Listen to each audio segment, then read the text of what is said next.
This is Scott Becker with a special episode of the Becker's Healthcare and Becker Private Equity podcast. We're thrilled today to be joined by a brilliant and energetic woman leader in healthcare. We're joined by Amy Hall, and Amy's going to talk to us about what she does, her career, how she got started with this, and a lot more. Amy, take a moment and introduce yourself and tell us a bit about the what was Physicians Realty, what's Peak Properties now. Tell us a bit about the company as well. Yeah, thanks, Scott. I appreciate being on today. So my name is Amy Hall. I'm the Senior Vice President of Leasing and Portfolio Strategy at what is now called Healthpeak. Our stock ticker is still DOC. We were just merged as of March 1st. We've got about 48 million square feet of outpatient medical and lab in our portfolio. So that makes us one of the largest healthcare real estate owners in the world. So I work with our team on the healthcare systems and their long-term real estate strategy, just to help them with capital and their real estate leases that they have in our portfolio or that we could help develop with them in the future, to help on the ground level of what becomes their treating of their physicians and their treating of their patients. And talk about the world of healthcare real estate today.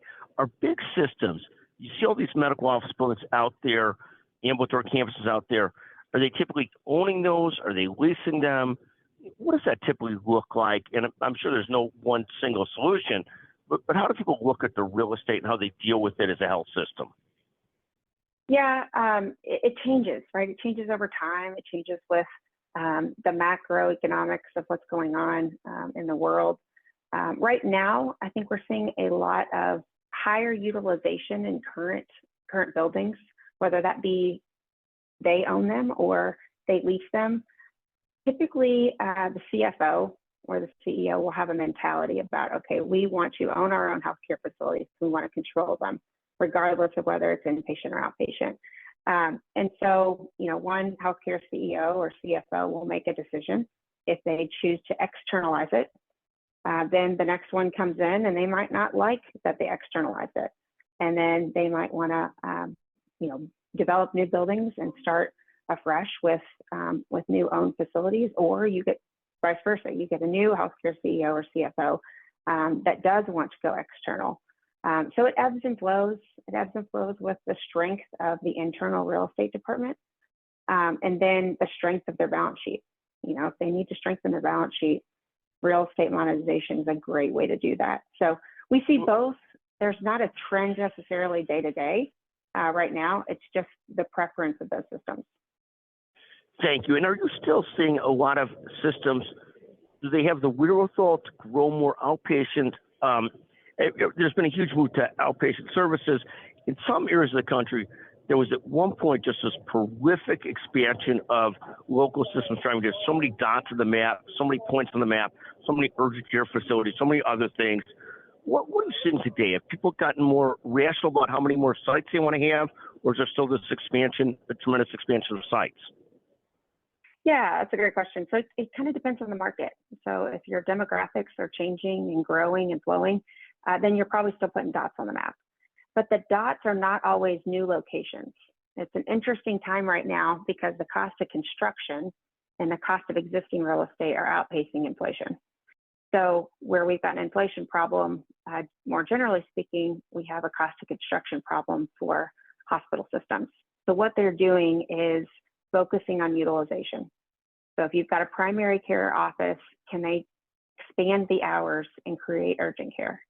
You're seeing more freestanding EDs, emergency departments, in order to see more patients closer to their home and maximize that footprint, wherever that is. If it's a 1,500 square foot office or it's a 10,000 square foot, primary care location, trying to see more patients over a longer duration of time by putting more doctors and more specialties in that space. And that's how they make the numbers work in the rising cost of real estate. Thank you. I'll ask you a career question. I've watched you grow tremendously as a professional over the last decade. It's literally incredibly impressive. What advice would you give to others who are taking their career seriously and trying to grow a serious career? What advice would you give to others about growing terrific careers and growing professionally? Yeah, that's a great question. What I really like, I think right now, it changes. It's changed for me over the course of my career, not necessarily in any linear path, but we've got a big merger. I'm focused on learning. Learning about the people, the new people working with, learning new systems, learning new processes, and trying to understand and come to a kind of a conclusion on my own about what's good, what doesn't work, what needs some more influence in different ways. My advice to other people is to listen more, and be open to learning. And then I think most importantly, and I've learned this more and more recently, is trust the people you hire. The people that I've always had the benefit and blessing to work with have just been outstanding people. And so when empowered to create something and think bigger than their job description, amazing things come from that, amazing things. And it's not just the task at hand, but it's the culture built. It's the feeling people have when they go to work. It's the families that have shared experiences, not just the coworkers. And with that, then people get creative. They're not scared to be creative. They're excited to be creative. And then your company can change and evolve and on almost like a meteoric cadence. And so that's been really cool to learn from some other people that I've worked with, and then hopefully see foster here in this new organization. So yeah, it's been quite a journey the last 10 years, but it's been really fun. It's been very rewarding, and I'm excited to continue to learn. Thank you. One last question. What are you most excited about this year? You might have already sort of covered that in your last answer. What are you most focused on and excited about this year? Yeah, I mean, I did. I think I did cover some of it. Outside of watching my family flourish, I am really, really excited to learn new things. We've been in a time period of growth and cultural excellence at what was DOC and Physicians Realty Trust, and I'm excited to learn from other people and then hopefully impact change. And I think with that, there's just so much that can happen. Change is exciting to me. I love to rock the boat a little bit and see what comes from that. So I'm really excited for 2024 and 2025 and beyond. Amy, I want to thank you for joining us today on the Becker's Healthcare and Becker Private Equity podcast.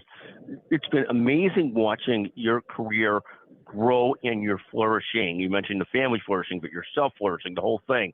Really impressive. Thank you for joining us today on the podcast. Thank you very much. Thank you. I appreciate being on.